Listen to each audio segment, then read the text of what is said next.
I'm Kat. And I'm Hayley. And this is Night Classy, a tipsy night class teaching the oddities and curiosities you never learned in school. Where are you taking us on this learning journey, Hayley? On this learning journey, I will be teaching you about my favorite artist that you've probably never heard of. Ooh, okay. Yes, little mystery for you. What are you teaching us? I came with a macabre Victorian lesson. Oh, heck yeah. My bread and butter. Yeah, I'm like, wait, what have you not covered? I know. I had to dig deep into the corners of my mind. It was one of those weeks where it's like, okay, I'm running a little behind. Like, I need to pick something that I know I can knock out and have some background on already. Some fuel to your fire that's constantly burning already. Exactly. And it needs, when you got to do something quick, it needs to be something you're actually interested You're passionate about, yes. So that you can focus on it. Well, it sounds like, and not to give anything away too much, but it sounds like maybe our lessons might be kind of like a pass off from one to the other in a way. Okay. You'll see. All right. You'll all see. I'm looking forward to it. And what are you drinking? I am back. This is the first drop of alcohol I've had in like 2 weeks. Wow. With a White Claw Tropical Pomelo Smash. I had one of those yesterday. It's today Monday. No, today's Tuesday. I had one of those on Sunday. Look at you. Just going on a full-on bender. Just doesn't know what day of the week it is. I am just bobbing along on this river of life. Like, I've been so busy lately that I have not had time to breathe, and I think my brain is mush, and that's okay. Well, that should make for a really productive episode today. You know what? I'm gonna take what I have left and put it all on the table. There you go. I hope you reward yourself with like India Palace or Taco Bell for dinner, and you don't have to cook. I can't eat either of those things because my stomach is already upset from what I ate from lunch. So what'd you have for lunch? I ate tacos that I made, but then I put a bunch of habanero salsa on them, and I love spicy food, but my stomach does not. Do not agree. So I'm in pain. One of the side effects that I have to look out for on Accutane is diarrhea, and because that's a sign of pancreatitis apparently. Yeah, and my dermatologist yesterday was like, have you had any stomach issues? And every time I go, I feel like, well, I did, but I think it's because I ate this thing that I know upsets my stomach. Yeah, and that's what happened again this week. I'm in the same boat because I cook with a lot of red chilies because I like it spicy, and it fucks up my stomach every time. And now I've also been taking fiber supplements and prebiotic and probiotic supplements. You sound so old. And I'm fucked up. It's just white girl syndrome, white person syndrome. If you can't handle the spice, then buy Pepto, I guess. Yeah. At least I'm not lactose intolerant because my two favorite things are you'd be dead. Seasoning and cheese. Yeah. And I can't give that up. Deceased. Throw a gluten intolerance on that and I've lost my will to live. Yeah. What could you eat? Water. You could have Soylent, that guy who created Soylent. No. But I guess soy can be, no, it's not gluten, but it can be triggering if you have stomach issues already. Oh, interesting. Yeah. Yes. I don't know. I'm immune to everything except spice. Well, we'll just keep riding the spice train. It's fine. Everything's fine. Everything's fine. I'm thriving. All right. Well, plug in your 2 functioning brain cells if you have any left. You said it was MASH, so maybe it's just a conglomerate of broken brain cells. I'll squeeze out the last of the drops. Yeah, I think that sounds like a good idea. Into this podcast, I give so much for you people. I know, every blood, hard, sweat, and tears. So true. And I'm also drinking a Truly lemonade. It's watermelon flavor. 5 out of 10.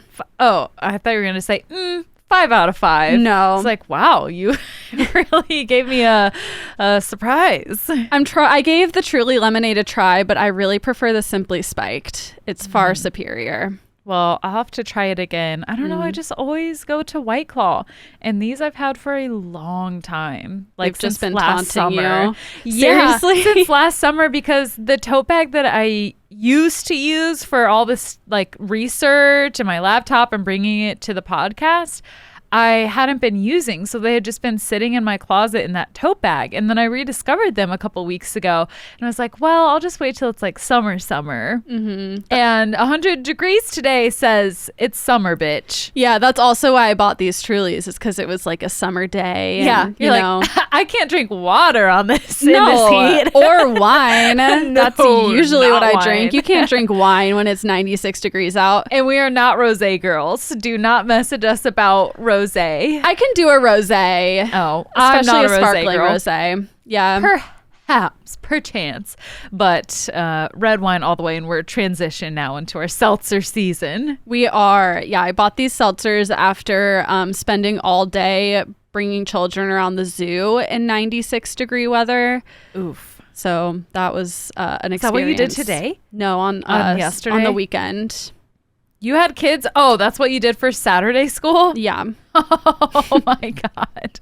I bet you wish you would have been moving then. Yeah. Because Alec and his dad got to move all your shit. I shouldn't complain because Alec, his dad, and his mom moved all our heavy furniture and shit. And guess what? What? Did something break? The moving truck, we reserved one, and Alec went to pick it up, and they're like, we don't have it. And he's like, but we reserved it. And they're like, yeah, that happens. So they had to move our entire apartment out with their cars in the 96 degree humid Memphis heat. And so they're the real heroes. I cannot complain about having to walk around the zoo with children. Yeah. I mean, that wasn't. It was fine. It was fine. I'm not going to complain about that. It was just really hot. Yeah. But yeah, Alex's I wasn't family. strapping furniture to a car. Saints. Yeah. Did you have to put it on top of the car? Did it fit inside? we bought straps and strapped stuff to the top. Oh my God. Nothing is worse than moving, and then you do it in like 90 something degree weather and you just feel like dying. I remember initially moving to Memphis, and it started raining as we were unloading the van, and I was like, this is nice. I needed this rain. When we moved into our apartment last year, it was a pouring rain that day, like to the point where we had to wait in the truck because it was torrential downpour. Like we would have gotten soaked. That was not fun.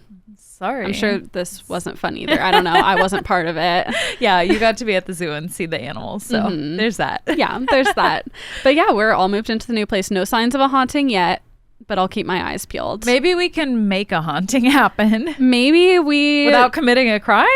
Maybe we do a little Zoom with the Ouija board on Patreon. Ooh, yeah. Might be fun. That's a great idea. And last week we had our cocktail hour, and we discussed doing an art cocktail hour next month. So...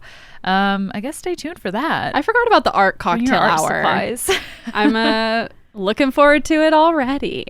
Sweet. Well, is there anything else you want to talk about before we I don't think so. Do we have a Patreon shout out? I thought we did. I messaged and I haven't checked today. So okay, we'll do it next week. Okay, that sounds good. Sorry. Also, if you haven't received your postcard yet, I'm sorry, and they're coming. I swear I love you guys so much. With that being said, let's get into it. Okay. Patreon shout outs we do have, and I will review them and have them ready for next week. Yes. Procrastination has been my it's what I've been doing lately.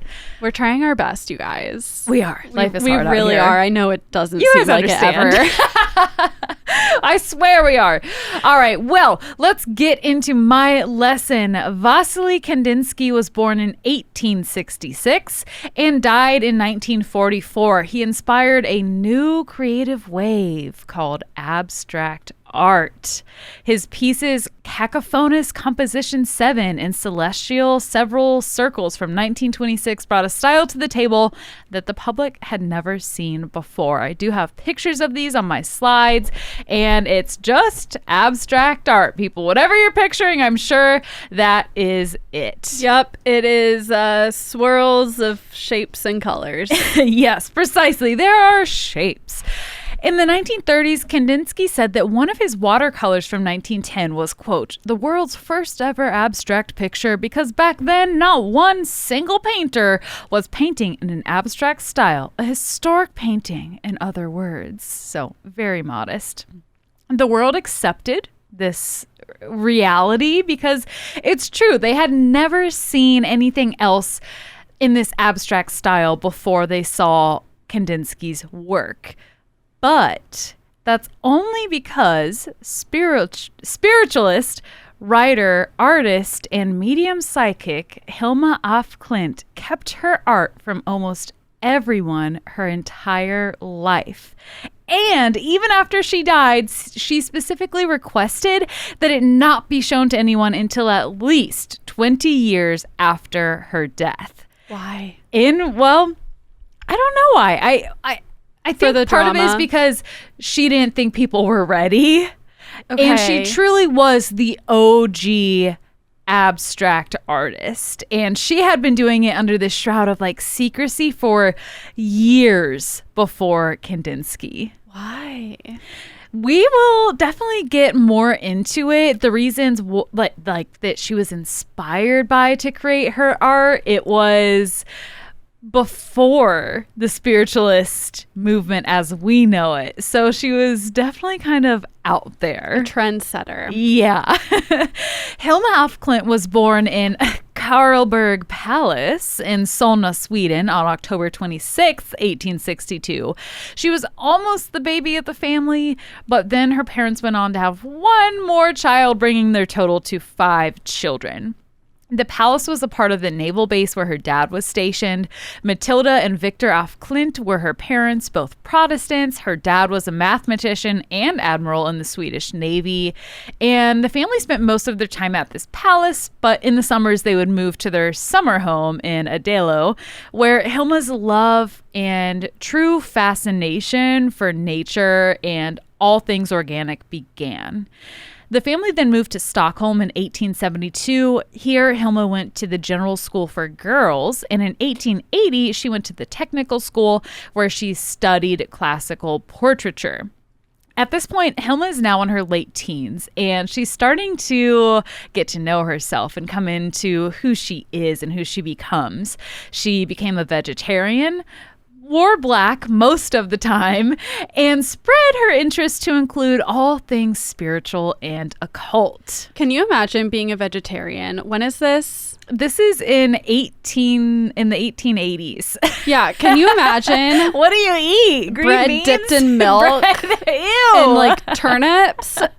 I feel Yeah. like everything was meat and Any cooked vegetables. in lard. And Yeah, and it was probably really salted because they had to Yeah. preserve it. When were refrigerators invented? Surely not 1880, right? I have no idea. They had ice boxes, When right? were Beyond Burgers invented? 'Cause when did they get tofu in Europe? 2018. Those are all great questions. And every time I hear Beyond Burger, I always think of you getting Burger King every time. Like every time you get Burger King, you go to Alec and you're like, are you sure this isn't real meat? I'm paranoid. I understand. Because they fuck up like 50% of the time. I'm shocked that they even have vegetarian meat in the South, period. Listen, like, full stop. Props to Burger King. It's like the only fast food, like big chain fast food burger place that I know of that has an Impossible Burger. They're like half trying though. Yeah, but like I just have trust issues with fast food, and it's too real. Like It's too real. They could give me meat, and I don't think I'd know, and it's scary. They just need to take either some of the color out of it or dye it, just make it a little more gray. That's a good idea, because the thing about it is they run out of the Impossible Whopper wrappers. They're green. They run out, so they wrap it in the normal wrapper, and then I have no way of like double checking. Right. And fast food workers are already underpaid and overworked, like many of us I am are. not blaming the fast food workers. Absolutely. I am blaming Burger King for quality control issues at the upper levels, not Eat the rich. giving people Tax the CEOs. enough incentive to double check the patties, double because check. the number of times I've been given a meat burger when I've ordered an Impossible Whopper is not great. I think Hilma would have felt the exact same way. She really cared about life, and she had a lot of thoughts about it and what it meant, and really down to the smallest levels, which we'll get to. All of her interests in spirituality and the occult were fueled by the death of her 10-year-old sister, Hermina. Hilda started to attend seances after her younger sister's death and joined these mystical group meetings. In 1882, when she was 20 years old, Hilma became one of the first women to actually study at the Royal Academy of Fine Arts in Stockholm.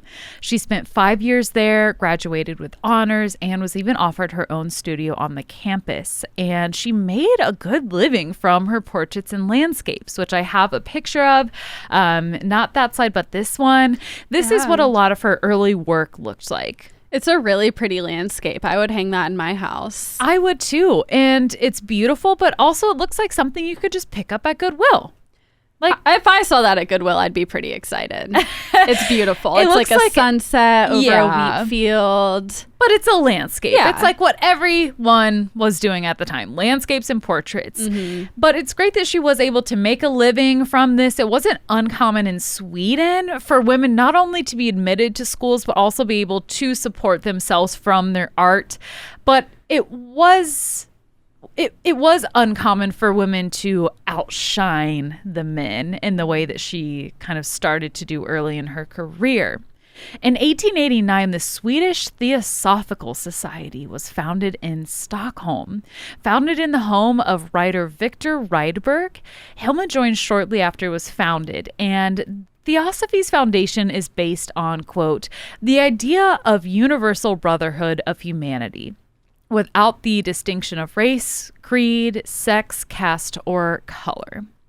Theosophy comes from Greek theos, meaning God, Sophia, meaning wisdom, meaning divine wisdom. And according to the collector, Theosophy supports the idea that there is a mystical truth beyond human consciousness that can be accessed through a transcending state of mind, such as meditation. Heavily influenced now what we know as the door just shut and scared me. It scared me too. It's a good ghost. This is all, it heavily influences now the popular belief and interest in ghosts in the paranormal.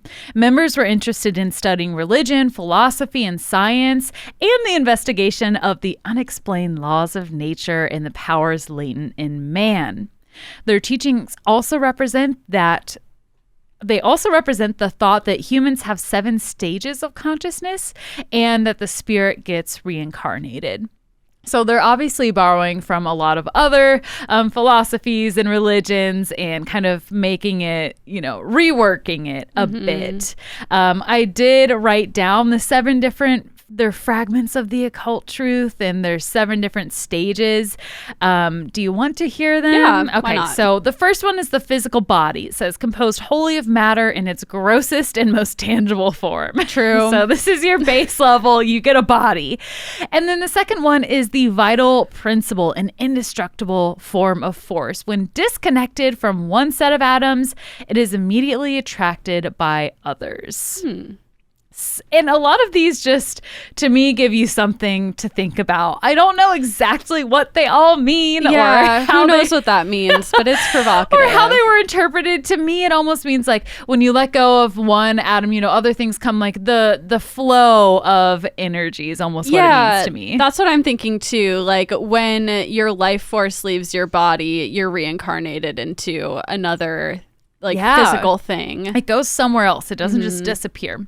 Beyond the second one, the body and your vital force, you have the astral body, quote, composed of highly etherealized matter. In its habitual passive state, it is the perfect but very shadowy duplicate of the body. Its activity, consolidation, and form depend entirely on... And then it cut off, and I don't know what it said. It's your doppelganger. Perhaps it's your alter ego. It's your Holly Sancha to your Hayley Madden, your Claudia Severa to your Katya Barnhart. It's who you are, I think, not facing outward all the time. It's like maybe your deepest truth. I'm picturing it to be like your literal like astral body. No, not evil. Not evil. But like, you know how you can like astral project. Oh, and like your shadow. Like your dream vehicle. Yeah, sure. Yeah, that makes sense. Or like when you see someone and they're like, and then you call them and you're like, oh, I just saw you. And they're like, I'm in Paris. I'm halfway across the world. I'm eating a baguette soaked in milk because I'm a vegetarian in the late 1800s. Thank you for making that gross, because now You're like, welcome. I was about to want a baguette. Oh, I'm eating a baguette with fresh garlic butter. That would be good. Herbal butter. Would be good. Do they do that in Paris? Oh, they have to, right? It's just Domino's garlic butter. Whoever came up with just melted butter sauce is a fucking genius. Oh, it's so good. It's addicting. The freaking cheese bread dipped in the garlic butter. Oh my God. I would be fucking jonesing as a kid at birthday parties to get the little cup because they give you like one per pizza. I don't remember ever even getting one at a party. You have to pay extra for those. They're my like God. 75 cents. It was like complimentary because, you know, fucking Papa John's founded in Cincinnati. He's an asshole, but his pizza's good. What's the take and bake one? Is that Papa Murphy's? I don't know. I always get her. Papa John and Papa Murphy confused. I do not know Papa Murphy. It's the one where they don't cook the pizza for you. What? You take it home and you bake it. Yeah. Or it's frozen. No, it's not frozen. They make it and they just don't bake it. And then they bring it to you and you put it in your oven. So it's like fresh. So they're really good at marketing is what it sounds like to me. Yeah, they just didn't want to buy the expensive oven. Why get a pizza oven when you could make it in your LG at home? Listen, it makes no sense at all. Was it good pizza? No. Oh, damn. Well, that's why you got to stick with Papa John's. Not great. Or, you know what's really good is Marco's is good too. What am I thinking of? They have the best fucking ranch. Jets. Yes. Jets. We didn't have Jets. Deep I don't dish. think. Maybe. They sell it by the slice too. That's nice. Really, really good. Well, anyway, on to number 4, the astral shape. And I don't know why this article cut off because I literally just copy and pasted it. But this is what we've got. A principle defining the configuration of. What? What do you mean all this got caught off? Did you take a screenshot? I copied and pasted it. Now when I'm going back to the original article, there's no rest of the sentence. So you didn't even read it? Okay, when I said that I would be ready at 5, my whole plan got fucked up today. Okay. I thought I was gonna have time to like zhuzh my research, but then the zhuzh time got stolen from me. So what you're telling me is you copy and pasted a bunch of pieces of articles without reading them first, and now you're reading what you blindly copy and paste. This part, when you see a bunch of words of like indestructible form of force and astral shape, you're just like, yeah, that's good enough. And I usually read it first, but that's just me. Well, here's the thing, is that we're different people on so many levels. That is so true. Like, we may look like at a glance, we may sound very similar, but the deeper we get into this friendship, the deeper we are different. I say we realize our differences. Yeah. For example, you shamed me for buying olive oil at the estate sale, which I will. That holds up.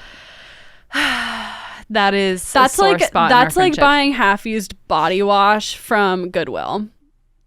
One and the same. It's almost worse to buy the olive oil, I think. Yeah, might be. Oh, well, I like living on the edge. Number 5, the animal or physical intelligence or consciousness of ego. This is analogous to, though higher in degree than the reason, instinct, memory, imagination, and similar faculties in the higher animals. Okay. This is why I was like, are you sure you want to hear it? Well, I didn't know I was getting a bunch of half copy and pasted sentences. Jargon. What is that game where they have like a half written story and you fill it in with adjectives? Mad Libs. This is spiritual Mad Libs. Number 6, the higher or spiritual intelligence or consciousness or spiritual ego, in which the sense of consciousness in the perfected man mainly resides. No, it's like they had three. They had body, mind, and soul, and then they're like, how can we got to meet the word count. We can't just have three. Yeah. And the last one, the spirit, an emanation of the absolute, uncreated, eternal. It is a state rather than a being. Okay. That checks out. So we really just need 1, 2, 3, and 4, but I think maybe they wanted 3 and 7. Yeah. Anywho, Hilma also joined the Edelweiss Society in 1896, but she did leave shortly after joining. She didn't get along or agree with everything they were teaching, and she brought 4 other female artists who banded together to form what was called the Friday Group.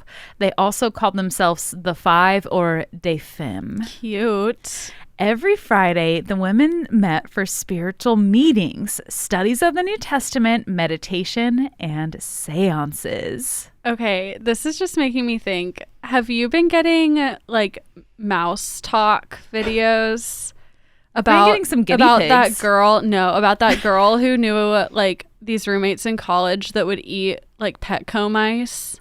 What? You haven't seen those videos? No. For someone who shares the same TikTok as you, I'm highly confused. Okay. They went super viral, so I hope people know what I'm talking about. But this girl, it may have started as like a Reddit confessional, and then she made TikToks. But in college, she was friends with this girl, and this girl had a pet snake, and she would always go to Petco, and like this girl, they were friends, so she would go with her to Petco and like see her buy the mice to feed her snake and bring them back to her apartment. She didn't think anything of it, and then she ended up going to her house one time, and she's like, "Can I see your snake?" And the girl got like really weird about it and was like, no, and her roommates were really weird about it, and then come to find out, they were eating these dead Petco mice together as like a bonding experience. And like, that sounds crazy. It sounds like it didn't happen.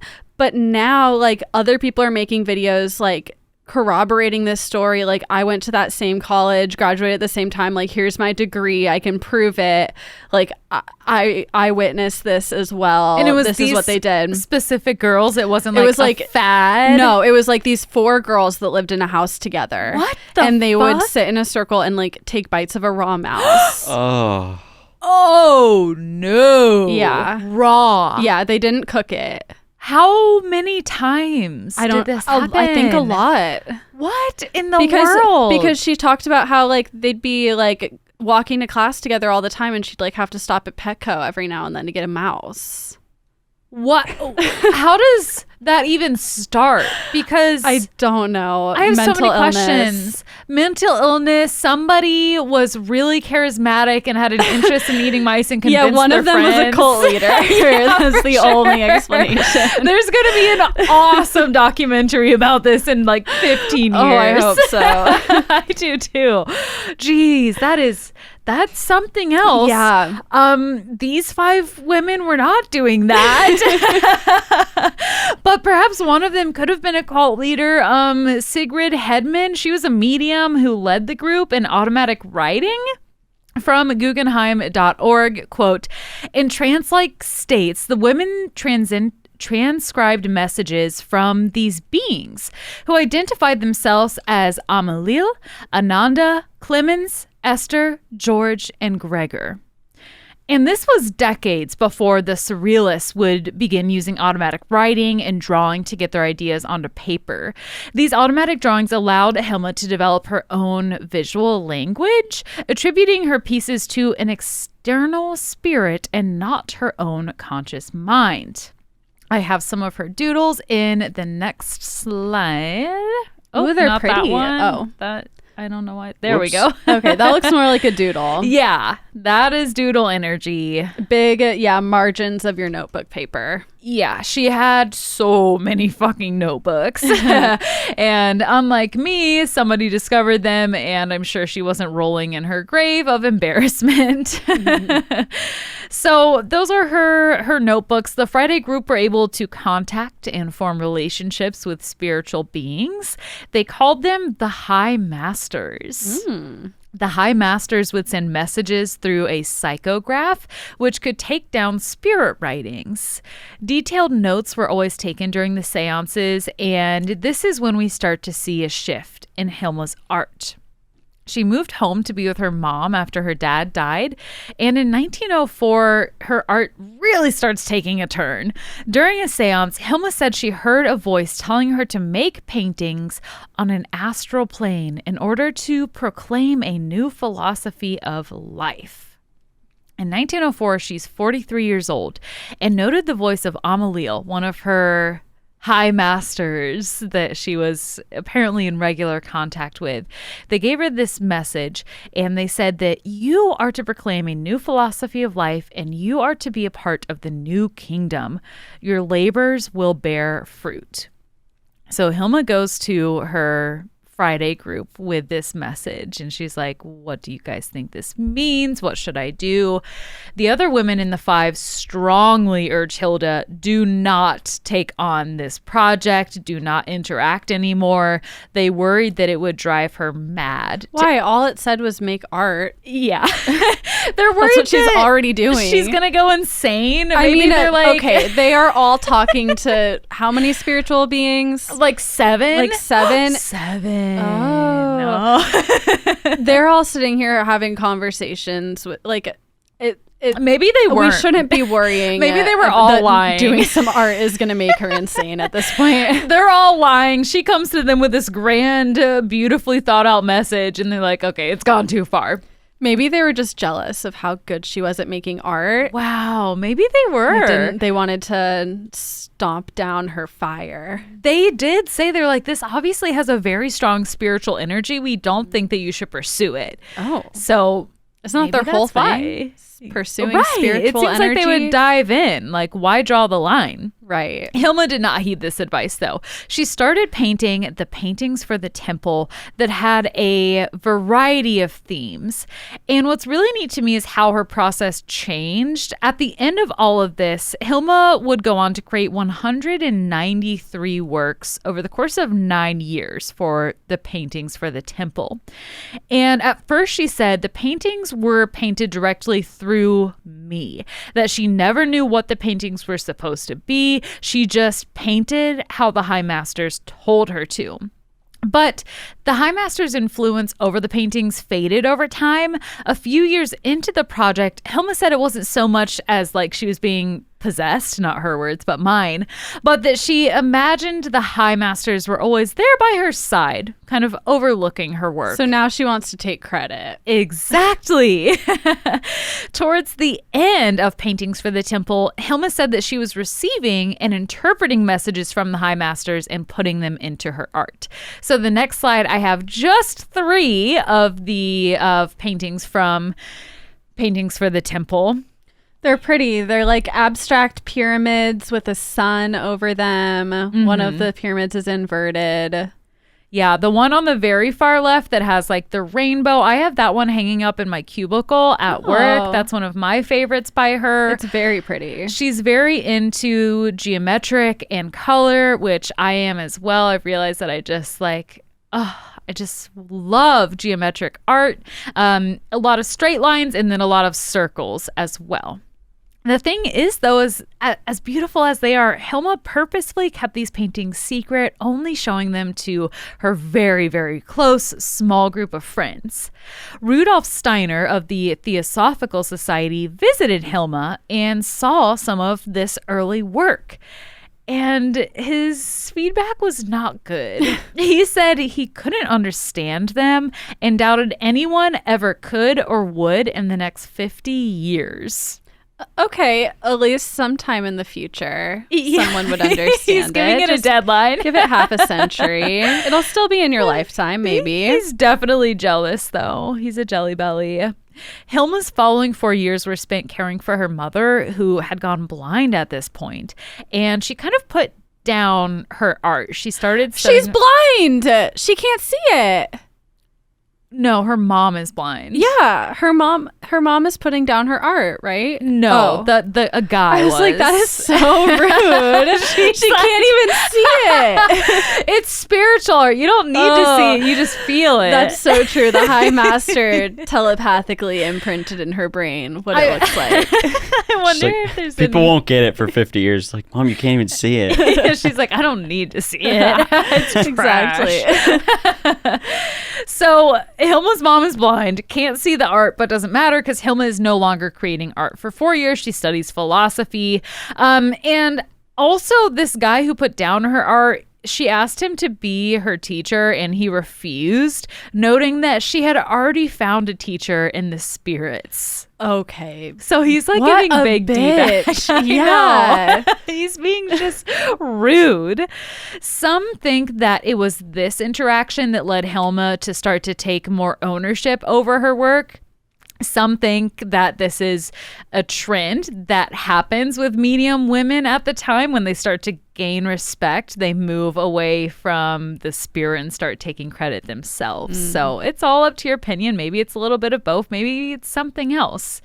Nonetheless, she resumed her work in 1912, and between then and 1915, so 3 years, she painted 82 more pieces for the temple, bringing the total to 193. She shared her ideas on spiritualism with other abstract artists, and if she had not kept her art in the shadows, she would have been credited with creating the world's first abstract paintings, which is obviously huge. But Vasily Kandinsky's, from the beginning, his painting from 1911 was crowned this title.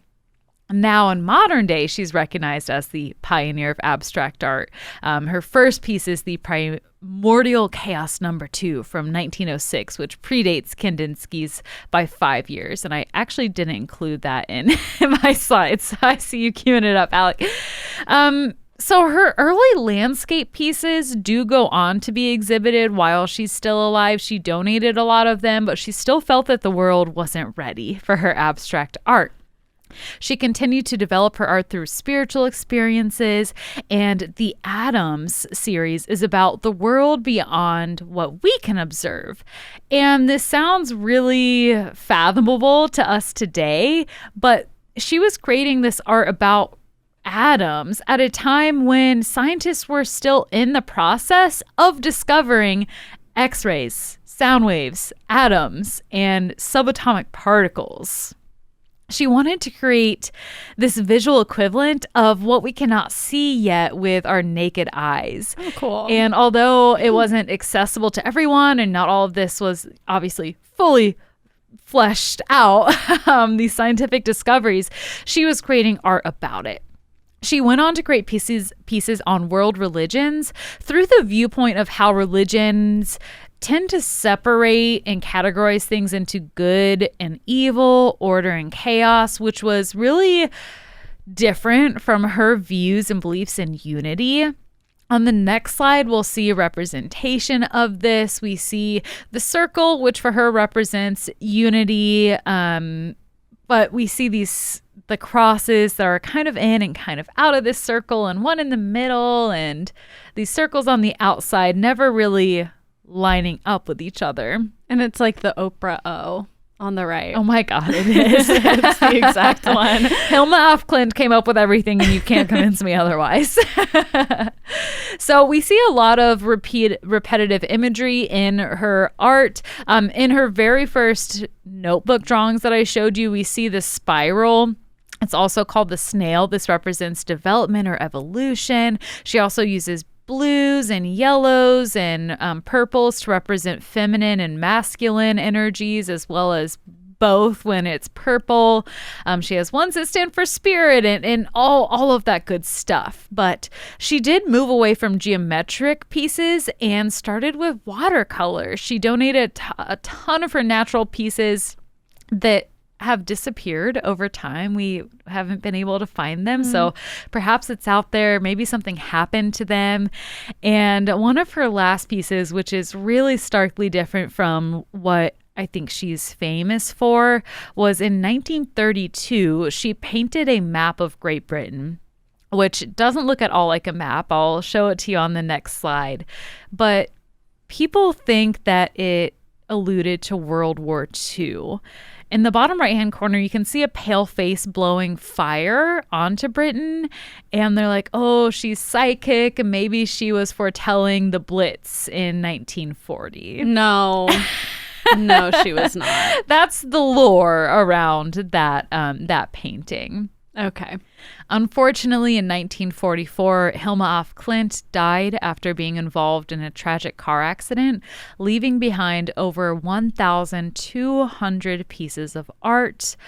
Only a few eyes had beheld them at that point in time. All of her belongings were left to her nephew or niece. I didn't include that in my notes, but they found 125 notebooks and trunks, which is how we know all about her spiritual experiences, thoughts, and ideas behind her paintings.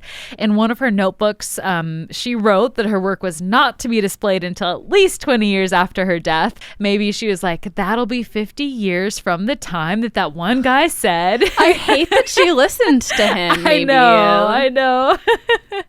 And it wasn't until 1986 that some of her work was displayed in Los Angeles. And from there, it started to get traction and catch on and only gained popularity from there, eventually being displayed at the by the Guggenheim Museum. The last picture I have for us shows us how truly massive her art was. It's easily over 6 feet tall. It's really pretty. I like the purples and yellows and oranges. Me too. These are all, the ones we're looking at right now represent different stages of life. The one on the left is like childhood, and it's supposed to represent just how fun and how many different experiences you have. And as you go to the right, you see the colors kind of start to get less vibrant and more chill, and there's less contrast as you go into adulthood. Sad. Yes, sad, but I mean, kind of accurate. Yeah. You know, time starts to feel faster as you go on because you experience less new things, and I feel like she captured that well in these pieces. So that is a learning journey on my favorite artist, Hilma af Klint. Thank you for that learning journey. You're welcome. We'll be back in a moment with another Victorian lesson. Let's go. I have a growing list in my notes app of all the cool, weird, random things I'm excited to share with you and our Patreons on Extra Credit, Hayley. Look at you being proactive. I'm so proud of you. I also have a list, and it's fun to pick out each week which one we're feeling. We do this just to have an extra chance to talk, and it's not just you and I. Alec also joins in. There's that like producer mystique. You get to peek behind the curtains. Get to hear his deep radio voice as opposed to our shrill woman voices. Yeah, our Cali girl accents. Valley girl. Oh, yeah. Yeah, Cali Valley. Same thing. All on the same thing. Yeah. Okay.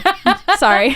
Well, anyway, we just wanted to make sure that you all knew that a part of being on our Patreon and supporting the show comes with extra perks like our extra credit. This week at Cocktail Hour, one of our patrons was even like, oh my gosh, I forgot about extra credit. I'm going to go and listen.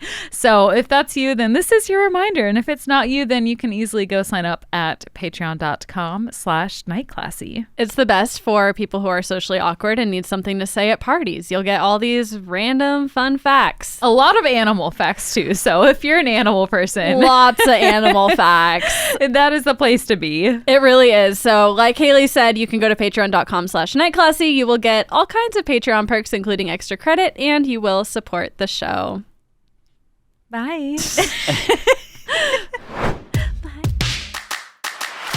Hello. Hey. I almost just started reading my notes, and then I was like, wait, that's not how this RoboCat. works. Autopilot. Well, I was excited to say the name of the first person in my story because I love her name. Did you have to look up how to pronounce it? No. Her name's Octavia, which I just love that name. Amazing. So I feel cool. like that name's going to have a comeback. I hope because so. of this lesson. It's going to have a comeback when I have a child and or animal that I name Octavia. Octavia Og.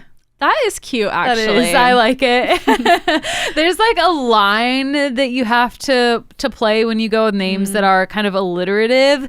Yeah. And you can go into danger zone, but I like Octavia Og. Yeah. One of the boy names I really like is August. Yeah. And Augie Og. Which I'm fine with it. He can deal with it. I like it. I think it's on the precipice of the danger zone. It definitely is fitting. Yeah. Okay, well, you're like, you don't like my baby name, my child. You know, he can go by August if he doesn't like the weird cartoon sound of Augie. Every time I see him, I'm going to call him Augie, and just go on like until I don't know, lose my breath, I guess. Okay. I love the precipice of the danger zone. It's like Cat's memoir. Okay.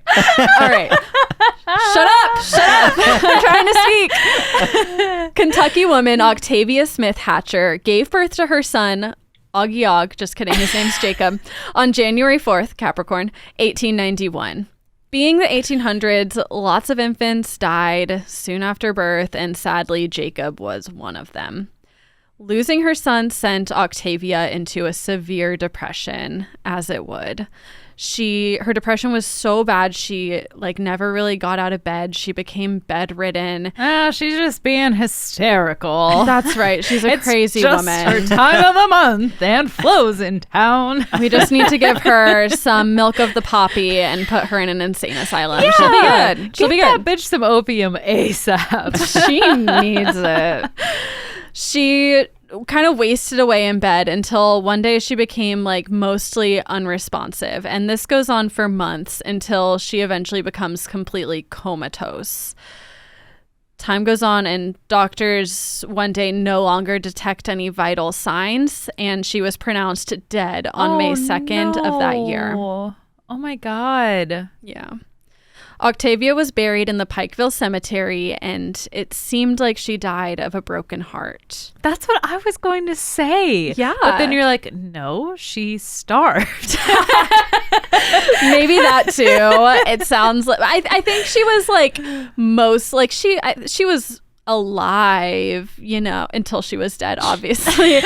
But I think she could talk and stuff. She was just so depressed she didn't get out of bed. Her astral body had left the presence of her dominant ego, which resulted in a spiritual maintenance death. Yeah, she just got too involved with the high masters and decided to dip out a little early. She was like, I want to do what you guys are doing and tell people how to do their art. Sounds way better than what I'm doing here. I thought you were looking at me and saying what I'm doing here. No, I'm like, I meant wasting away in a depression sleep over a dead child. That would suck. Yeah, that is really tragic. Yeah. So it seemed like I said, broken heart, until other people in town who didn't lose their babies began suffering from similar symptoms. Solidarity. It's just a mass hysteria. Death by solidarity. Neighbors began becoming bedridden and slipping into comas, but they weren't dying. They were all eventually recovering after some time in a coma. Did Octavia die, actually? So Octavia's husband, James Thatcher, is watching this, and he's like, oh shit, she probably wasn't dead. She just had whatever sickness all our neighbors had. So he's like, dig her up immediately, dig her up. Maybe she's alive. And so they exhumed her body. Oh my God. And what they found was horrifying. Yeah, I'm sure it was. Probably freaking scratch marks in the coffin. So true. The lining of Octavia's coffin was torn to shreds. Oh, no. Her fingernails were broken and bloody. It turned out Octavia and others in the town were suffering from a sleeping sickness from the bite of a tsetse fly. Oh, that is way too cute of a name. I hope I'm saying it right. It's very cute. Octavia had not died of a broken heart, but was just sick, only to recover and wake up in a coffin buried underground. Fraught with guilt, James had her reburied and erected a life-size monument of Octavia on her grave. And you can actually still go visit that today. It's said to be haunted. You can like hear a woman crying sometimes by her grave. Yeah, it's all the typical obviously things. haunted. For sure. It's more likely that it's not haunted, or it's haunted. It's That's haunted. all I'm trying to say. For sure. No doubt. James also lived the rest of his life in intense fear of being buried alive. A phenomenon called taphophobia, which is what this lesson surrounds. Ooh, I love how morbid your interests are. It just makes me really so can't get happy. away with it. I don't understand how people are interested in things that aren't fucked in up. normal things. I know. I know that we always, at least I also, you definitely veer toward the macabre, and it's like, how do you not? Have you watched Shiny Happy People yet? No, I need to. Oh, I'm my on God. all these subreddits about fundies Yeah, and I know fundy you are. influencers, and I've been excited to watch it for months, and I feel like Alec won't want to watch it, so I'm waiting for a day where I'm like at home alone all day and I can just binge it all by myself. I thought Tommy would not want to watch it either. I got on my little stepper. I'm watching it alone. Tommy comes in. He overhears it while playing video games. And he's like, "Can I watch with you? This sounds really interesting." Yeah, it's I'm And sure it's incredible so and fucked tragic. up. I don't Yeah. want to say like, oh yeah, it's such good entertainment, because it's a horrible, fucked up, traumatic story. Yeah, I'm like the duality, the public facing side of the Duggars versus what's actually going on behind the scenes. And really, it's not just the Duggars, it's this entire movement that is just wrought with quote unquote sin as they see it, but they just, swipe it under the rug and are, be sweet and be quiet. Yeah, it's that whole thing of like building these structures that allow for these dangerous power dynamics and pushing people down until they feel like they can't speak out and just have to like just take creating it. a victim machine, really. Totally. Yeah, it's really scary stuff. Yeah. So I am looking forward to watching. You'll enjoy it in the worst way. I watched what was Keep Sweet. Yeah, that Keep Sweet, one. Pray and Obey. Yeah, that one was horrifying as well. Yeah, it's all horrifying. That was tough to watch. Anyway, back to our other disgusting interest. In 1915, 30-year-old South Carolina resident Essie Dunbar suffered an exceptionally bad episode of epilepsy. She was rendered unconscious, and when the doctor arrived, he found no signs of life and pronounced her dead. The family planned her funeral for 11 a.m. the next day, which... The next day? Quick turnover. They used to bury people real quick because there was no refrigeration. So it was like, you gotta get this bitch in the ground. Refrigeration's still not a thing. 1915, we're going on like 40 years for my lesson. We're trying to skip the botulism. Maybe some people had refrigeration. I truly have no idea, but this is like rural South Carolina. They're, I believe, a poor black family. Like, they didn't have that. So gotta...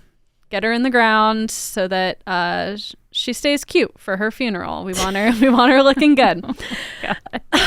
They did like plan it like later in the day though, so at 11 a.m. because Essie's sister lived, I think, a couple towns over, and this would hopefully give her enough time to be there for the burial.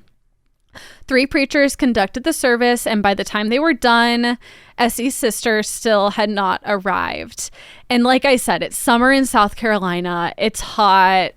It's a dead body. They're like, we can't wait and hope she comes. We just gotta bury her. Day of, they're like, wow, she's holding up miraculously well. Right? It's she a almost miracle. has like her skin is glowing. Who needs refrigeration? Did you put blush on her? So they do bury her, and moments after they finish, her sister shows up and begs the preachers to dig her back up so she can see her sister one last time. Oh, man. I imagine they were really pissed off, but they agreed to do it.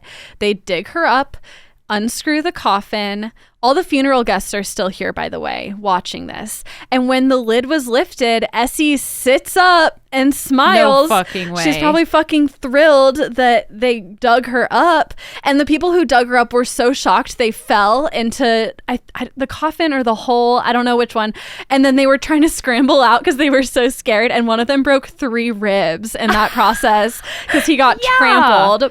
I would have broken my neck. I would have been like, oh my God. And then I would have been like, okay, well, your grave's already dug. So just hop in there. Come here, whatever your name is. Get out of there. Yeah. Come back in. Meanwhile, Essie is trying to run up to her family and like give them a hug. And they're like, the power of Christ. Literally, Hayley, they thought she was Shoot her. Yeah. They think she's a zombie. They think she's a zombie. And so they're running from her and screaming. Oh my God. Oh my God. There's just so much drama. Yeah. Eventually, everything calms down and they figure it out. Essie goes on to live a long life after her first death. Yeah. I would not trust her after that. I'd always be giving her like the side eye. I'd be like, so what high school did you go to? Guard your brains. She's a zombie. She even outlived the doctor who pronounced her dead before eventually passing away herself in 1962. Jesus. So she went on to live hella long. Yeah, a long ass time. And what was the procedure exactly for checking post-mortem? Like, they'd like hold up a mirror to your mouth, like see if it like created mist on the mirror, like if you were breathing. They would listen for your heartbeat. I don't know, I think stethoscopes were invented at the time already, but I don't know that every doctor in like these small towns had one. Yeah, the doctor comes around and is like, we can try snake oil for $200, and they're like, no, we can't afford it. He's like, well, nothing I can do. I guess you just gotta bury her. Hopefully she's actually dead. Mop it up. Local papers reported on her actual death with the headline, "Final Funeral Held for South Carolina Woman." Funeral round 2. And it's important to note with both of these stories I just told, there's not a ton of documentation. They're mostly like oral history with like maybe a few mentions in newspapers here and there. So take all of that with a grain of salt. Sure, but also that is also not unheard of and kind of to be expected, especially in more rural areas. I feel the written documentation is not always definitely there. And I mean, even if these stories are exaggerated or maybe even they didn't happen, like I had so many buried alive stories to choose from. Like the limit did not exist. So like it definitely happens sometimes. In 1930, this one did happen. In 1937, Frenchman Angelo Hayes was riding his motorcycle and he crashed it into a brick wall. He was declared dead and swiftly buried until insurance investigators had him dug up a few days later. Disrespectful, but also saved his life? Yeah, he was found in his coffin still alive. The motorcycle accident had resulted in a head injury that caused his body to shut down temporarily, making it look like he was dead. And this event, because Angelo, he went on to live the rest of his life, and it inspired, obviously he was scared of being buried alive again. Yeah. So he was inspired to build a coffin capable of sustaining human life. Okay, yeah, those two dots connect. Just in case, you know. Jick. What? J-I-C, Jick, just in case. Yes. His coffin was equipped. That's another, I'm sorry, snapshot into how my mind works. Every time someone says just in case, my brain goes, Jick. I have that with some things too. Okay, like, good. In soccer, we'd always have to say good game. GG? And I'd say GG in my head. I fucking love that. Yeah. His coffin was equipped with gadgets such as a chemical toilet and a radio transmitter. What? It was high tech. I mean, this is now the mid 1900s to late 1900s. So like we have some more tech. He went on tour sometimes demonstrating his invention. My God. He'd be buried in it for like a day or more. To prove that you could live in your coffin. He got married and had baby Chris Angel. This is just Chris Angel's origin story. That would be... I'm sad to report that's not the case. We need a lesson on Chris Angel ASAP. I've thought about it. I think you should do it. I think you're the woman for the job. It just seems like a lot. Also, Justin, our friend of the now defunct What the Gays Say, said that I should do a lesson on Taylor Swift, and I'm like, I am not the woman for that lesson. I'm not the woman for the job either, because I love Taylor Swift, but there are some hardcore Swifties out there that like We need to have I don't want to Amara step on the on. toes. That's what I've been telling her. I've been Yeah. trying to get her to do a little guest appearance. My cousin, for those who don't know, runs like several popular, successful Taylor Swift fan accounts, like follows her on tour. She's a true Swiftie. Yeah, Amara, please come on the pod because the people are asking for a lesson. Yes. And we just want to honor T Swift. I do. And that's the thing. Like, I love Taylor Swift so much that I can't do it justice. I just can't. Out of the two of us, though, it's you. Yes. So Angelo Hayes's safety coffin is a modern example of a trend that peaked earlier in the 19th century, so the century before. People have probably been fearful of being buried alive since we began burying our dead. And the lack of modern medicine and embalming, plus hasty burials because of disease or lack of refrigeration, made being buried alive a greater risk in the past than it is now. Still, of course, it's always been uncommon, but never impossible. In 1844, horror author Edgar Allan Poe wrote a short story titled Premature Burial. The story is about a man who suffers from a condition that puts him in death-like trances. And of course, he's terrified that he will wrongly be declared dead and buried alive. So as a precaution, he builds a safety tomb. And I have an excerpt from this story that describes the tomb he builds. It's kind of long, so bear with me. Is it as long as the 7 truths or whatever the fuck from my lesson? Well, does it make sense? I read over it first before I copy and pasted it. Wow, don't And kill the messenger. It's a complete quote. I will The say coffin that. of, that's all I've got. That might be kind of exciting. We could, you could freeball It would probably do a feel little good for you. improvisation.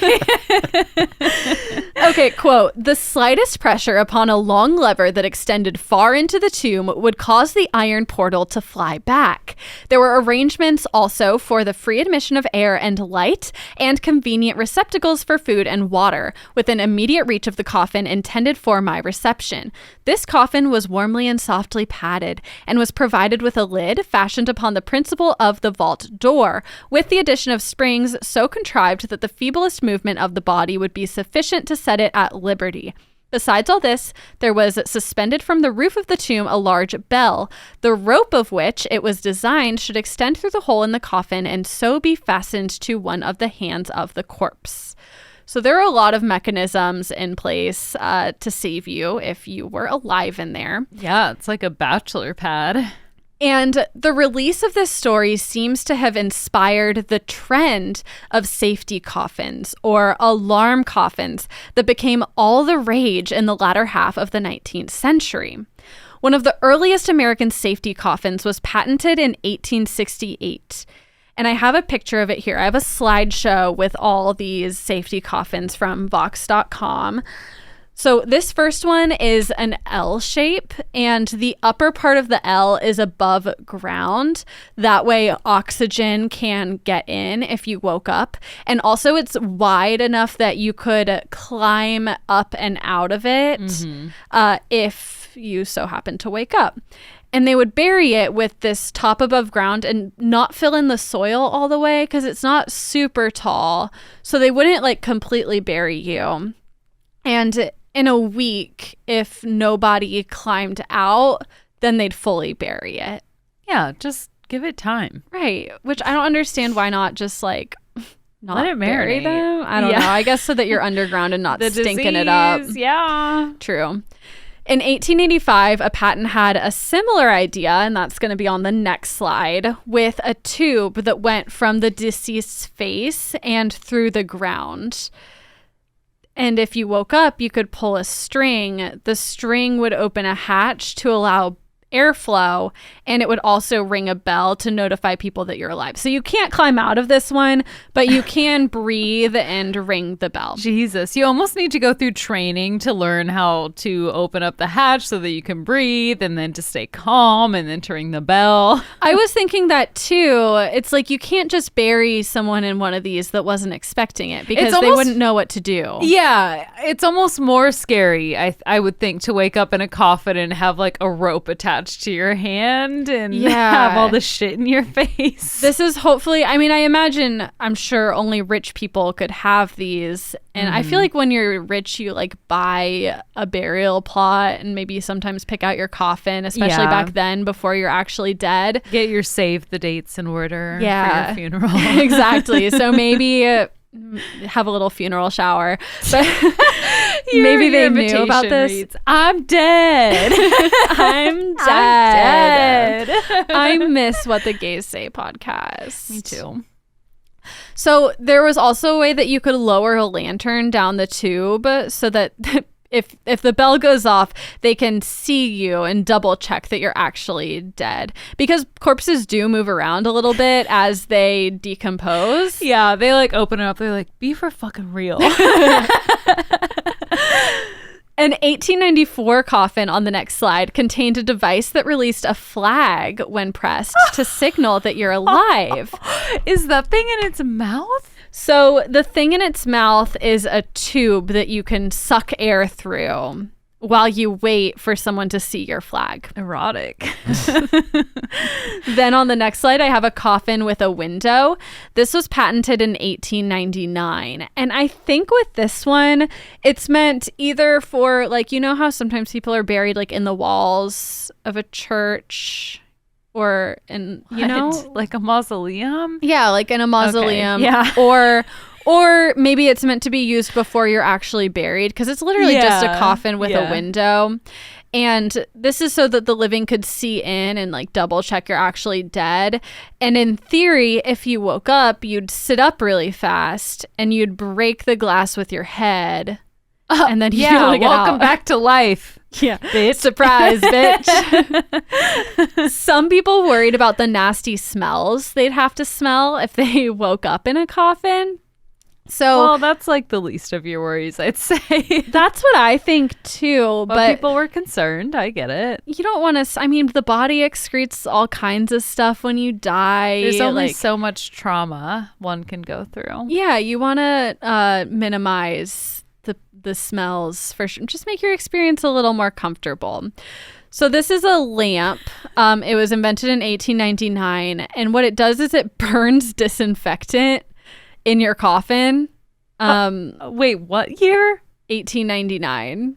I didn't think they had disinfectant in 1899. It's probably just like alcohol. Well, alcohol is a disinfectant. Yeah. I'm thinking like hand sanitizer. I don't know if like germ theory has really gotten off the ground at this point, but maybe it's just herbs, like something that smells good. Yeah. Yeah. It sounds like it would kill you though. Like that would be a lamp that burns things, and it would burn up all the oxygen in your coffin. We have so much to learn. So many ideas. But this would like supposedly freshen and purify the air. So if you woke up, you wouldn't have to smell your own shit. For sure. Yeah. You can't smell shit in heaven, can you? Or hell. Or in hell you probably could. Yeah, perhaps. I think that's kind of the whole point.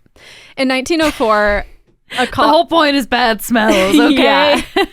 That would be my help. Think sulfur. Think rotten eggs. In 1904, there was a coffin that contained a system of circuits. And when the circuit was closed, so you'd be buried with this thing in your hand that you could squeeze shut, this sent an SOS signal through a wire system. Which, okay, pretty smart. I think I'm most on board with this one. You need training for all of these. Exactly. But I mean, if you woke up with something in your hand, you'd probably reflexively grab it. Yeah, definitely. And then just out of boredom, even if you don't reflexively do it, like it's a little fidget. It's a fidget spinner. Yeah. Also, I mean, bodies go through rigor mortis and like move around during decomp. Like I bet a lot of these safeties were triggered maybe by people who are still dead. There's no evidence, at least that I could find, that anyone has actually ever been saved by a safety coffin. It's so rare to be buried alive even back then that, you know, and there weren't many safety coffins actually in use. It was only for the very rich and paranoid, if they even ever made it to market. Most of these were just patents. I don't know that any of them actually ever got built. But of course, these days, thanks to modern medicine, you are highly unlikely to be buried alive. But if you are, a website called worstcasescenario.com gives detailed instructions on how to survive. And I have them for you here. Oh my God. Worstcasescenario.com, fueled by anxiety. It's actually really cool. It's a blog. I looked around a little bit on there after I took these notes down from them. It's a cool blog. Check it out. Cool. Maybe not if you have anxiety, but they have some good ideas. Good to know things. Step number 1 is conserve your air supply. Probably don't burn a lamp down there. You want to take in a deep breath and hold it for as long as possible before breathing again. But I mean, you were already breathing that whole time you were in there. But when you're unconscious, you don't breathe much. And then when you wake up, like you're probably panicked. You're going to start like breathing hard. You want to really try to avoid that. And also, speaking of hyperventilating, you don't want to breathe and then swallow right after, because I guess that can trigger hyperventilating, which you really want to avoid. And you also don't want to yell. A lot of people's first impulse would be to start screaming. It's unlikely anyone will hear you, and all that's going to do is increase your panic and quicken your breathing, and you don't have much oxygen in there to begin with. Next, you need to press up on the coffin lid. This is to test what material it's made out of. So if it's made out of something thin like pine or chipboard or recycled paper, it should have some give to it. Yeah. What if you got in a fight with your family after you got buried alive by accident and they like got you a cardboard box to bury you in, and then it causes a whole rift between you and your family? Oh, because they cheaped out. Yeah, they cheaped out, and they're like, "Well, you were dead," and you're like, "But I wasn't." But now it's like trendy for good reason to have a biodegradable coffin. Yeah, it is. So maybe you're buried in one of those. Unfortunately, if you're in you wake up in one of those tree pods, like in the fetal position, you've been turned into a necklace. You wake up to a vulture pecking at you at the University of Tennessee body farm. A body farm would be the best safety net for this. So You'd just true. be laid down in a field. Sometimes they like chop you up though. So. Yeah, that would be a rude awakening. If your family didn't cheap out on you and got you like a heavy oak locking coffin, you're unlikely. You're basically fucked. Your only hope at that point is to try to tap a distress signal and hope that someone hears it. The website recommends finding something hard like a belt buckle or a ring or a coin, and then tap SOS, which I'm like, bitch, who knows what SOS and Morse code is? Not me. The only inkling I have is that movie that Kristen Stewart was in where those like robbers came into her house, Panic Room. Yeah, and she's like flashing SOS out this little pipe, and her neighbors just like shut the blinds. Yeah, because nobody knows what you're doing. I mean, now I know what SOS is because this article told me. It's 3 quick taps, followed by 3 slow taps, followed by 3 more quick taps. Okay. So pretty the easy. Ellipses again. What? Oh yeah. Yeah. Dot dot dot. Yeah. Dot dot dot dot dot dot dot. If your coffin does have some give, though, you can move on to step 3, which is to remove your shirt. Ooh. Sexy time in the coffin. Time in my coffin. Once your shirt is off, you need to tie the bottom into a knot. And then you put your head through the neck hole. So this creates kind of a bag over your head. And the point of this is you just off yourself. Yeah, just abandon all hope. You want to die a slow death or a quick death of asphyxiation. Oh my God. No. This is to protect you actually from suffocating, because all the dirt is going to fall on your head and you don't want to be inhaling it. This is going to keep dirt out of your mouth. It's like a COVID mask. Smart. Mm-hmm. After you have your head protected from the dirt, you're going to break open your coffin. They recommend you do this by kicking it as hard as you can to split open the material. And then once you have some breaks in it, you can hopefully like pry it open and get your hands out. And then once you have your hands out, step 5 is to start digging. And when you dig, you're going to push dirt into your coffin toward your feet because there should be some room by your feet. Yeah. And then as you free up dirt by your head, you can hopefully wiggle up and just keep pushing the dirt down. If you wake up shortly after you're buried, which if you're going to wake up at all, you would, the dirt should be pretty loose and you should be able to get through most of it. And you need to remain calm, keep pushing dirt toward your feet. And once your feet are full, then start pushing the dirt to your sides and kind of swim upward. You'll eventually be able to sit up, and then this will open up more space by your feet so you can keep pushing the dirt back down into the coffin until you're in a standing position. And once you're upright, you should be able to dig up and climb your way out until you can pop your head up and start yelling. Oh my God. What if you're doing this? You get to the top, like your fingertips are like right above ground. And then somebody's mowing the grounds and they just mow over your hands. Oh my God. That is what just kept going through my mind. That's horrible. I know. It is. There's often like nobody in cemeteries either. So imagine you get out, your head is out. I guess if you got to the point where your head is out, you could probably get your whole body out. Yeah. Maybe. But you're just like, it's scary. What if you die with your head just poking out? Nobody's there to hear you. Start to finish. Terrifying, awful scenario. Well, now we've unlocked a new fear. I hope you're all now suffering from taphophobia and enjoyed my lesson on it. I loved your lesson. Thank you. It was a bit of a list bitch lesson, throwing it back to my roots. Hey, we love lists. We're bringing it back to the main feed. Look at that. Took it off Patreon and now we're back, baby. For free. Well, I hope you all enjoyed that lesson and that episode. If you liked it, remember to rate, review, and subscribe. Send this episode to your friend who also likes weird, dark Victorian shit. They might like this episode. Send it their way. If you want to support the show, you can join our Patreon at patreon.com/nightclassy.